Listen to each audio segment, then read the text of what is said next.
सदाबहार सच्ची कहानी पर आप सभी का स्वागत है। मेरा नाम कौशल्या है। ये मेरी ज़िंदगी की कहानी है। मैं तपती रेत पर बैठी थी और दूर कहीं देख रही थी। सोच रही थी कि आज मेरे साथ क्या होने वाला है, क्योंकि आज वह दिन था जब मेरी ज़िंदगी का फैसला होना था। मेरी अपनी ज़िंदगी में बहुत ज़्यादा मुश्किल टाइम देखा था, जबकि मेरी उम्र बहुत कम थी। मेरी उम्र तो गुड़ियों से खेलने की थी, लेकिन किस्मत मेरे साथ खेल रही थी, क्योंकि एक इंसान ने मुझे इस हाल पर पहुंचा दिया था। मैंने अपने पेट पर हाथ रखा और थोड़ी देर के बाद मेरी माँ वहाँ पर आ गई। उसने कहा कि आ जाओ। मैंने कहा कि मम्मी, क्या आज के बाद मेरी ज़िंदगी बदल जाएगी? मेरी माँ ने कहा हाँ, ज़िंदगी तो बदल जाएगी। मैंने कहा क्या सब कुछ ठीक हो जाएगा? तो मेरी माँ ने कहा नहीं, कुछ ठीक नहीं होगा, बल्कि शायद और भी खराब हो जाएगा। मैंने रोना शुरू कर दिया। अब सुनिए मेरी कहानी, मेरी जुबानी। शुरू करती हूँ पूरी कहानी। माँ ने कहा औरत होना ही एक सज़ा है, और जब औरत पैदा हो जाती है तभी से उसके साथ कई समस्याएं पैदा होना शुरू हो जाती है। कोई उसकी पैदाइश से खुश नहीं होता, और उसके बाद उसे ऐसी उम्मीद लगाई जाती है जिस पर अगर वह पूरी ना उतरे तो उसका जीना हराम कर देते हैं। सारे जहाँ की उम्मीदें और इज्जत की तलवार उसके सामने रख दी जाती है। इज्जत की पगड़ियाँ उसके कंधों पर रख दी जाती है, जिसकी हिफाजत भी उसी ने ही करनी होती है। नस्ल को आगे बढ़ाने की जिम्मेदारी भी उसी पर होती है, उनकी परवरिश की भी। अब मैं तुझे क्या कहूँ, तुझे मैं ज़्यादा डराना नहीं चाहती, पर तू भी तो टाइम से पहले बड़ी हो गई है। क्या कर सकती हूँ मैं?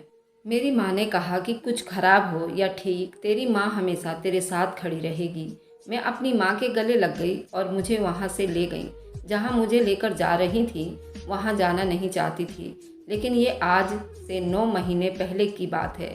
हम लोग एक बहुत ही सुनसान इलाके में रहते थे।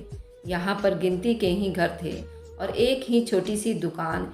एक नर्स बैठती थी जो लोगों का इलाज करती थी। उसके अलावा वह कुछ भी नहीं था। कपड़े जूते लेने के लिए बहुत दूर जाना पड़ता था। रेगिस्तान को पार करना पड़ता था। हमारा इलाका बहुत ही छोटा सा था। कुछ लोगों को तो इस इलाके के बारे में कुछ पता भी नहीं था, यहाँ पर इंसान भी रहते हैं या नहीं। हमारा एक ही घर था। वह घर इतना बड़ा नहीं था, लेकिन उसमें पूरे 12 लोग रहते थे। मेरे माँ बाप, मेरा एक छोटा भाई, मेरे चाचा चाची, मेरे पापा और उनके कजन भी रहते थे, जो उनके चाचू के बेटे थे। हम उनको चाचू ही कहते थे। मेरे दादा दादी जिंदा थे और मेरे पापा के चाचा भी वहीं पर रहते थे। हमारे खानदान में लड़की की पैदाइश को अच्छा नहीं समझा जाता था। कहते थे कि लड़की क्यों पैदा हुई? जब मेरी माँ की शादी हुई तो उनकी पहली औलाद मैं थी। सबका कहना था पहले बेटा होना चाहिए था, लेकिन पहले बेटी पैदा हो गई और मेरा भाई बाद में। भगवान की कृपा थी कि उसने मेरी माँ को एक बेटा दे दिया, नहीं तो उनकी कोई इज्जत नहीं रहती। लेकिन अभी भी मेरी वजह से उनको बहुत बातें सुनने को मिलती थी, पर मेरी माँ सबसे ज़्यादा मुझसे ही मोहब्बत करती थी। मैं हैरान थी कि वह भी तो उन्हीं लोगों में से पली बड़ी थी। उनकी परवरिश भी तो ऐसी ही की गई थी, जो बेटों से नफरत करते थे। लेकिन मेरी माँ ने तो हमेशा मुझे प्यार किया, क्योंकि मेरी माँ ने मुझे पैदा जो किया था, मेरे लिए तकलीफ़ उठाई थी, बातें सुनी थी। मेरे पापा अच्छे इंसान थे, लेकिन हमसे इतना ज़्यादा वह प्यार नहीं जताते थे। प्यार तो करते ही होंगे, पर उनको प्यार जताने की आदत नहीं थी। एक दिन मैंने माँ और पापा को बातें करते हुए सुना। मेरी माँ ने कहा क्योंकि बेटों से नफरत करते हो, तो मेरे पापा ने कहा कि बेटियाँ कभी भी ऐसी बदनामी लेकर आती हैं जो बेटे कभी नहीं लेकर आ सकते। इसलिए बेटियों से नफरत की जाती है, क्योंकि वह आपको बदनाम कर देती हैं, बेवकूफ़ होती हैं, समझदार नहीं होती। उनकी एक छोटी सी गलती पूरे पूरे खानदान की नाक कटवा कर रख देती हैं। इसलिए मम्मी ने कहा कि अगर बेटियों से नफरत करते हैं तो फिर बहू कहाँ से लेकर आओगे? अगर बेटियों को पैदा होने से पहले ही मार दिया जाएगा तो फिर बेटों की शादी किससे करेंगे? मेरे पापा ने कहा कि ये बात बहुत गहरी है और बहुत बड़ी समझने वाली है, लेकिन बस जो हो रहा है वही होता रहता है।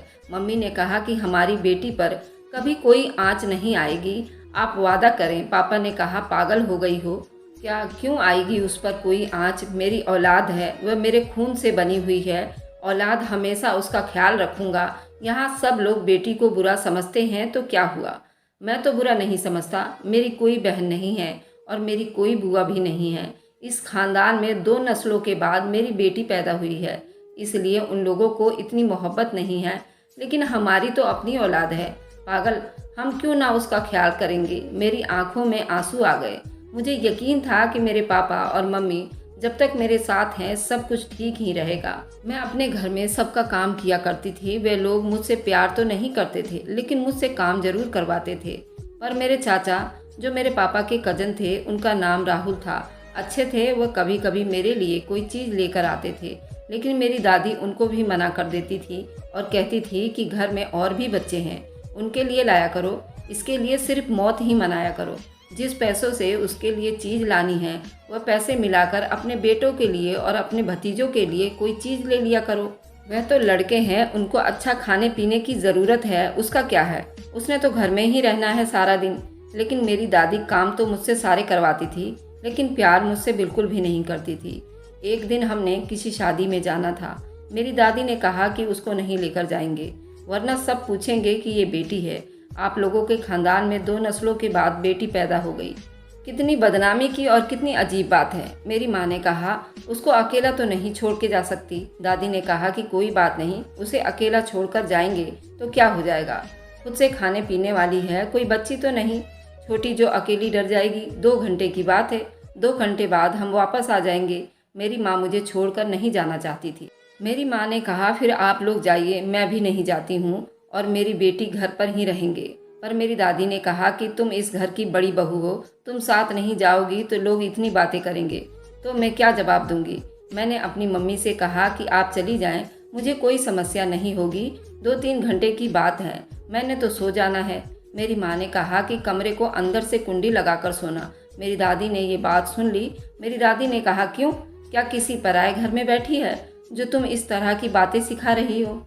मेरी माँ ने कहा कि आप मेरी बात नहीं समझ सकती, क्योंकि आपकी तो कोई बेटी नहीं है, इसलिए आपको बेटी का दर्द भी पता नहीं है। मेरी दादी ने कहा कि अच्छी बात है कि मैं किसी बेटी की माँ नहीं हूँ, और तुम्हारी अगर बेटी है तो तुम्हें इस बात पर शर्मिंदगी होनी चाहिए, फख्र नहीं होना चाहिए। मेरी माँ उनके साथ बहस नहीं करना चाहती थी, इसलिए चुप हो गई। लेकिन मुझे छोड़कर उनको जाना ही पड़ा, क्योंकि उस खानदान की बच्चों से सबसे बड़ी बहू थी, और अगर वो नहीं जाती तो वाकई लोग बहुत बातें करते। मेरा दिल तो बहुत उदास था। मेरा दिल भी था कि मैं शादी में जाती, लेकिन मेरी माँ मुझे कभी नहीं लेकर जाती थी। अगर वो ले जाना भी चाहती थी तो वे लोग मुझे जाने नहीं देते थे। मैं घर पर ही रह गई थी। मम्मी ने कहा था कि अंदर से कुंडी लगा लेना, लेकिन मैं कुंडी लगाना भूल गई और मुझे नींद आ गई। जब मेरी आँख खुली तो मैं बिस्तर पर ही पड़ी हुई थी। अभी मैं उठी ही थी कि 10 मिनट बाद मेरी माँ आ गई। इतना ही मुझसे पूछा कि ठीक हो, सब कुछ ठीक है। मैंने कहा, हाँ बस मैं तो सो गई थी, लेकिन रात तक मुझे बुखार हो गया था। मेरी माँ ने कहा, लगता है मेरी बच्ची बेचारी अकेली रहकर डर गई थी, इसलिए उसको बुखार हो गया है। मेरे पापा मेरे लिए दवाई लेकर आए थे। दिन इसी तरह बीतते जा रहे थे। मेरी तबीयत बहुत ज़्यादा ख़राब रहने लगी थी। कभी मेरे पेट में दर्द होता तो कभी मुझे उल्टियाँ आती। मेरी माँ मुझे नर्स के पास ले जाती, जिसने छोटा सा क्लिनिक बनाया हुआ था। वह मुझे कोई ना कोई दवाई दे देती थी। उसके पास कोई मशीन भी तो नहीं थी जिससे वह मेरे पेट दर्द को देख सकती थी। पेट में दर्द क्यों हो रहा है, बस उसके पास दवाई होती थी जो वह सबको दे देती थी। बड़ी ही घटिया दवाई देती थी, लेकिन हाँ, लोगों को आराम ही आ जाता था। अब दिन ब दिन मेरी तबीयत बहुत ज़्यादा ख़राब रहने लगी। मुझे उल्टियाँ भी आ रही थी। मेरी माँ एक दिन मुझे बहुत गौर से देख रही थी। मैंने कहा कि क्या हुआ मम्मी, तो उन्होंने कहा कि नहीं, कोई बात नहीं है, ऐसा थोड़ी हो सकता है। उन्होंने ऐसा कहा। मैंने कहा कि क्या ऐसा नहीं हो सकता मम्मी, ऐसा क्या हुआ है। उन्होंने कहा कि नहीं, कुछ नहीं लगता, तूने कोई उल्टी सीधी चीज़ खा ली होगी जिसकी वजह से तेरे पेट में बैठ गए हैं, तभी तो ठीक नहीं हो पा रही है। मेरी माँ वैसे भी बहुत हिम्मत वाली औरत थी। उसने सारी ज़िंदगी हिम्मत से काम लिया था। मेरे दादा और दादी बड़े गुस्से वाले थे, लेकिन मेरी माँ ने आज तक उनके सामने एक शब्द भी नहीं बोला था। मेरी दादी कभी उनसे मोहब्बत नहीं की, मेरे दादा ने भी नहीं की, क्योंकि उनकी पहली बेटी हुई थी इसलिए। लेकिन मेरी माँ हमेशा उनकी बातों को परे कर देती थी।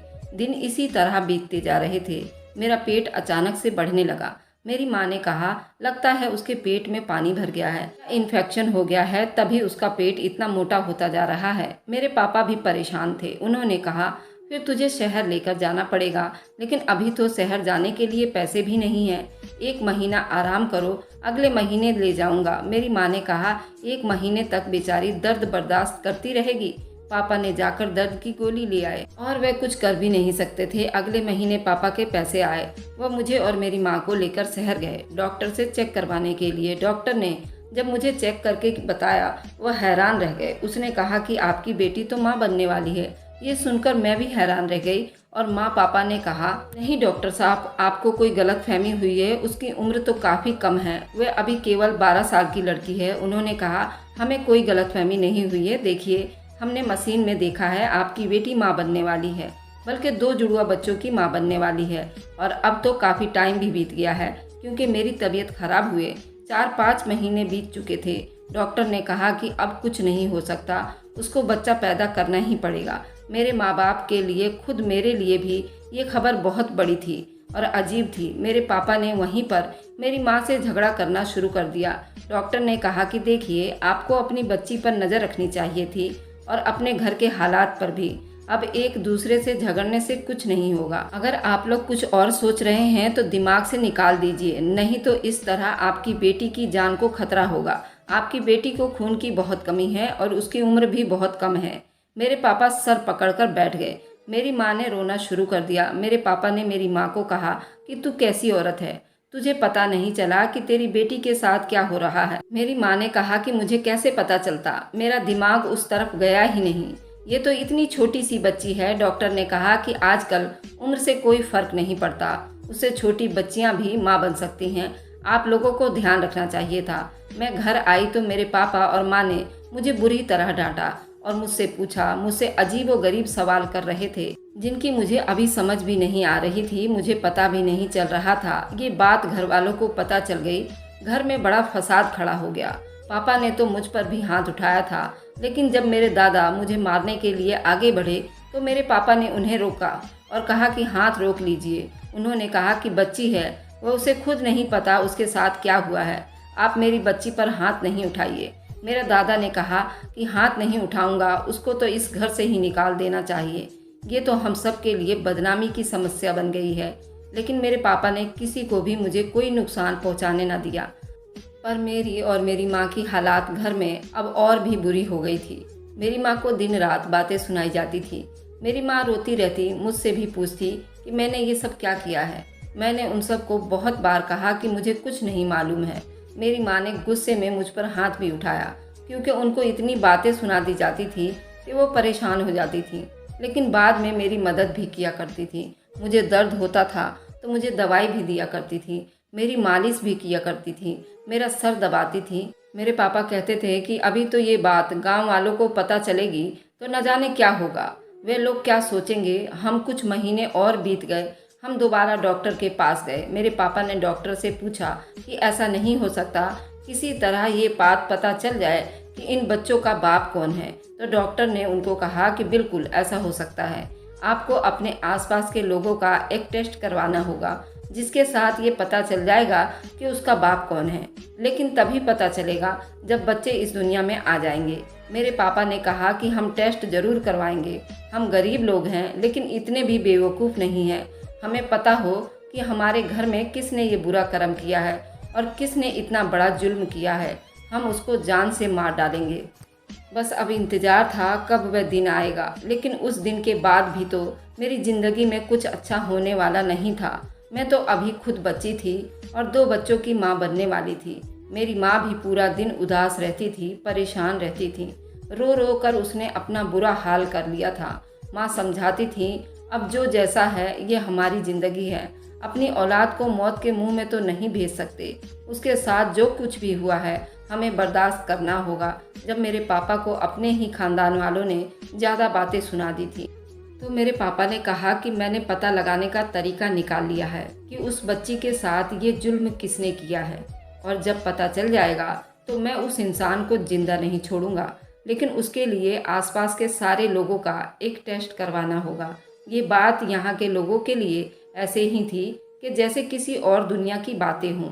मेरे पापा थोड़े पढ़े लिखे थे, इसलिए उनको इन बातों का पता था, बल्कि डॉक्टर ने ही बताया, ज़्यादा उनको भी नहीं पता था। डॉक्टर कह रही थी कि बहुत से लोग इस बारे में अभी यकीन नहीं कर सकते। लेकिन एक तरीका है जिसे पता चल जाता है। अब ये बात घर में हुई तो मेरे दादा दादी और चाचा वगैरह ने ज़्यादा ध्यान नहीं दिया। उन्होंने कहा, घर के लोगों पर शक करके तूने हमें ऐसा समझ रखा है, तेरी अपनी बेटी ठीक नहीं है तो हम पर इल्ज़ाम लगाता है। अब तो मेरे पापा को घर में खूब ताने मिल रहे थे। ये ताने बहुत ज़्यादा परेशान करने वाले थे। दिल करता था कि जान ले लूं अपनी, ताकि माँ और पापा की परेशानी तो ख़त्म हो जाए। एक दिन ऐसे ही करने लगी थी जब मेरी माँ ने मुझे बचा लिया और मुझे गले से लगाकर रोने लगी। उसने कहा कि ऐसा कभी मत करना, तुम हमारी औलाद हो, हमने तुम्हें बड़ी मुश्किलों से पाला है और तुम इस तरह अपने साथ करने लगी थी। तुम्हें कुछ हो जाता तो क्या होता, क्या हम जिंदा रहते? लेकिन मैं क्या करती, मैं अपने माँ बाप की परेशानी नहीं देख सकती थी, उनको इस हाल में नहीं देख सकती थी। टाइम बीतता जा रहा था और फिर वह दिन भी आ गया जिस दिन शायद मेरी औलाद इस दुनिया में आने वाली थी। क्योंकि सुबह से मेरी तबीयत बहुत ज़्यादा ही ख़राब थी, लेकिन मैं घर से बहुत दूर रेत के टीले पर जाकर बैठ गई थी। मेरी माँ मुझे ढूंढती हुई मेरे पास आई। मैं वहाँ बैठी अपने लिए भगवान से प्रार्थना कर रही थी कि मेरे नसीब में और कोई दुख ना लिखना, मेरे माँ बाप को मेरी वजह से कोई मुश्किल ना आए। मेरी माँ ने आखिरकार मुझे ढूंढ ही लिया और उसने कहा, आ जाओ बेटी मेरे साथ। मैंने कहा, मम्मी आज के दिन के बाद से मेरी ज़िंदगी में सब कुछ बदल जाएगा, उन्होंने कहा था। मैंने कहा, जो बदलेगा वो अच्छा ही होगा। मेरी माँ ने कहा, नहीं अच्छा नहीं होगा, शायद इससे भी बुरा हो, लेकिन बर्दाश्त करना होगा। मैंने कहा कि फिर मेरा जिंदा रहने का क्या फ़ायदा, भगवान करे मैं मर जाऊं। मेरी माँ ने कहा, ऐसा बिल्कुल नहीं कहना चाहिए, जो भी समस्या हो, जो भी परेशानी हो, तेरे साथ हमेशा रहूंगी और तेरा साथ हमेशा दूंगी। अभी तक तो तेरा साथ ही दिया है, तो क्या आगे नहीं दूंगी? मुझे मेरी माँ के होने से बहुत तसल्ली थी। मेरे पापा भी सब कुछ कर रहे थे, लेकिन जो कुछ हो रहा था ठीक नहीं हो रहा था। सारे गांव वालों को पता चल चुका था और मेरे अपने ही खानदान वाले हम पर थू थू कर रहे थे। एक तो बेटी ने मुंह काला किया और अब ये उसका साथ भी दे रहे हैं। भगवान ने मेरी समस्या आसान कर दी थी, मुझे ज़्यादा तकलीफ नहीं हुई और मेरी गोद में 2 बेटे आ गए। इतने प्यारे बच्चे, इतने खूबसूरत बच्चे किसी ने आज तक नहीं देखे थे, लेकिन उनके नसीब खूबसूरत नहीं थे। उनके साथ क्या होने वाला था उनको तो उनके बाप का भी नहीं पता था। मेरे पापा अगले ही दिन डॉक्टर के पास गए और कहा कि हमने टेस्ट करवाना है। उन लोगों ने 2 बंदों को मेरे पापा के साथ किया और कहा, आपके घर आस पड़ोस के सभी लोगों का सैंपल लेकर आएंगे। घर वालों ने कहा, हम सैंपल नहीं देंगे। तो पापा ने कहा, क्यों, तुम लोगों के दिल में चोर है क्या? मेरे दादा ने कहा कि उसकी ये गलतफहमी भी दूर कर दो। सबको कहा कि सैंपल दो, लेकिन सबकी शक्ल अजीब बनी हुई थी।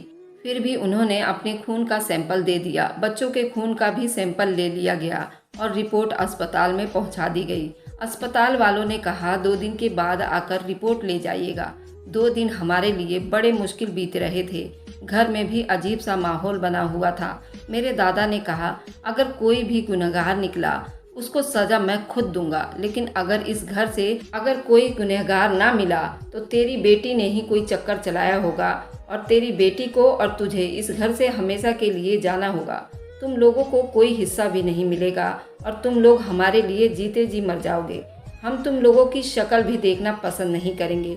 मेरे पापा ने कहा कि जो भी नतीजा मिलेगा, जो कुछ भी होगा, मैं भुगतने को तैयार हूँ। मेरी माँ रात को मेरे पापा से बात कर रही थी कि अगर हम लोग ही गलत हुए तो। मेरे पापा ने कहा, क्यों, हम लोग गलत क्यों होंगे, हम लोग गलत कैसे हो सकते हैं? मेरी माँ ने कहा कि अगर हुए तो क्या करेंगे, ये लोग तो हमें यहाँ से निकाल ही देंगे, हम कहाँ जाएंगे? पापा ने कहा, कहीं भी चले जाएंगे, मैं मजदूरी कर लूँगा, तुम लोगों के घर में बर्तन कर लेना, भीख मांग लेंगे, लेकिन अपने बच्चों पर और अपने बच्चों की औलाद को कोई आंच नहीं आने देंगे। मेरे पापा मुझसे कभी इतना प्यार नहीं जताते थे, हमेशा अपने ही कामों में बिजी रहते थे, लेकिन वे हमसे इतना प्यार करते थे, मुझे अंदाज़ा भी नहीं था कि मेरे लिए वे अपने खानदान वालों से झगड़ रहे थे और उनसे दूर जाने के भी तैयार थे।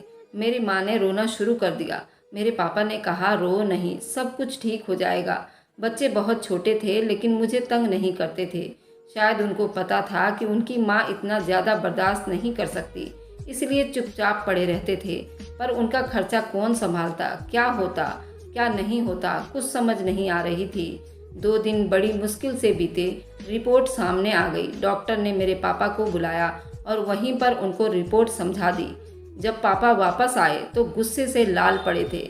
उनके पास एक ही मौका था, घर में सब लोग मौजूद थे। मेरे दादा ने कहा कि बताओ क्या है क्या नहीं। मेरे दादा ने कहा कि अगर कोई गुनहगार घर से है तो खुद उसको मैं सज़ा दूंगा। मेरे बाप ने कहा फिर सज़ा देने के लिए तैयार हो जाओ, क्योंकि जिसने मेरे साथ ये सब कुछ किया हुआ है मेरे बाप का कजन था, जिसको मैं चाचू बोला करता था। और ये उसी दिन की बात थी जब मेरी माँ मुझे घर पर छोड़कर अकेला गई थी। फिर घर पर अकेली थी, ये सब लोग शादी में चले गए थे। मेरे पापा ने उसे गिरेबान से पकड़ लिया और उसे मारना शुरू कर दिया। मेरे दादा ने छुड़ा दिया और कहा कि मैं खुद उसको सज़ा दूंगा। मेरे दादा ने सिर्फ सबको नहीं बल्कि उसके बाप को यानी मेरे पापा के चाचू को और उनकी फैमिली को भी घर से निकाल दिया और कहा आप लोगों का अब हमारे साथ कोई वास्ता नहीं है और आप लोगों को कोई हिस्सा भी नहीं मिलेगा। उन्होंने कहा कि हम कैसे रहेंगे। मेरे दादा ने हम सब से माफ़ी मांगी, मेरे माँ से भी, मेरे पापा से भी। उन्होंने मेरे सर पर हाथ रखा, मुझे भी गले से लगाया और उनकी आंखों में भी आंसू आ गए। अब उनको महसूस हुआ कि हम लोग कितनी बड़ी तकलीफ से गुजर रहे थे। उन्होंने कहा कि अभी मैं जिंदा हूँ, जब तक मैं हूँ तब तक कोई परेशानी नहीं होगा। उन्होंने कारोबार का इंचार्ज मेरे पापा को बना दिया। अब मेरे पापा ही सारे घर को संभालते थे, हमें किसी चीज़ की कमी नहीं होती थी। बच्चों को भी सब लोग मिलजुल कर संभालते थे। मेरी माँ को भी सब लोग इज्जत देने लगे। उन्होंने कहा कि तुम लोग वाकई बहुत अच्छे हो, अपनी औलाद के लिए तुम लोगों ने क्या कुछ नहीं किया। अच्छे माँ बाप होने की निशानी हो और अच्छे माँ बाप को कोई ना कोई परेशानी आ ही जाती है, इसलिए हम लोग भी हमेशा तुम लोगों का साथ देंगे। मेरे दोनों बच्चों का नाम रख दिए गए, एक का नाम चिंटू और दूसरे का बंटी था। दोनों ही बहुत खूबसूरत थे और अच्छे भी थे। मेरे दादा कहते थे कि ये लोग अच्छा नसीब लेकर आए हैं, क्योंकि जब ये पैदा हुए उनके बाद से कारोबार भी बढ़ता गया। हम लोगों ने ये इलाका छोड़ दिया और शहर में आकर रहने लग गए। अब हम लोग शहर में रहते हैं। मेरे बच्चे अब थोड़े से बड़े हो गए हैं, 4-5 साल के हो गए हैं। हम लोगों को यही कहते हैं कि मेरे बेटे नहीं बल्कि मेरे भाई हैं। मेरी माँ कहती है कल कला को तेरी शादी करेंगे तो उनको साथ नहीं लेकर जाएगी, लेकिन यहाँ हमेशा खुश रहेंगे क्योंकि हम उनका बहुत ख्याल रखेंगे। मैं कहती हूँ कि नहीं, मैं अपने बच्चों को साथ लेकर जाऊँगी, क्योंकि अब मैं माँ बन गई हूँ तो मेरे अंदर भी ममता जाग गई है। अपनी औलाद से दूर नहीं रहना चाहती हूँ, लेकिन अभी तो मेरी शादी की कोई चाहत भी नहीं है। मेरे दादा कहते हैं कि ऐसा कोई रिश्ता मिलेगा जिनको हम सब कुछ बता देंगे। अगर उनको फिर भी कबूल हुई तो हम रिश्ता करेंगे, क्योंकि अगर बाद में पता चला तो समस्या ज़्यादा बढ़ जाती है। मेरे पापा कहते हैं कि ऐसा कौन होगा, तो मेरे दादा कहते हैं कि दुनिया में अच्छे लोगों की कमी नहीं होती।